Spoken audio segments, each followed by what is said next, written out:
বাংলাদেশের রাজনীতিতে নতুন মোড়ের ইঙ্গিত। গতকাল দৈনিক মানবজমিনের এক প্রতিবেদনে উঠে এসেছে চাঞ্চল্যকর তথ্য। ক্ষমতাচ্যুত প্রধানমন্ত্রী শেখ হাসিনাকে কাতারে চলে যাওয়া, সেই সাথে রিফাইন্ড আওয়ামী লীগ গঠনে মত দেওয়ার প্রস্তাব দিয়েছিল ভারত। তবে তিনি দুই প্রস্তাবই কৌশলে প্রত্যাখ্যান করেছেন বলে এই প্রতিবেদনে দাবি করা হয়েছে।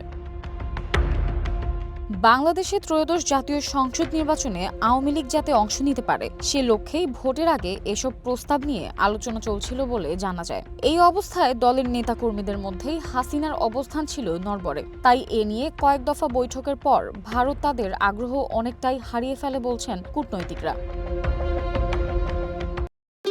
ভবিষ্যৎ হোক নিরাপদ, বিনিয়োগ হোক বিশ্বস্ত, আর আমার পছন্দ সল্ট বে। ওয়েলকাম টু সল্ট বে।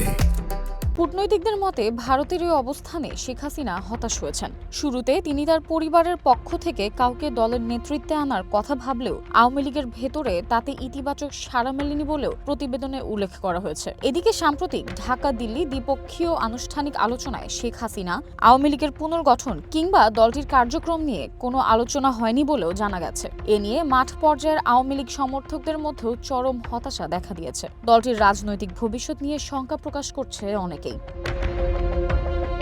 Samiha Majumdar, one digital desk.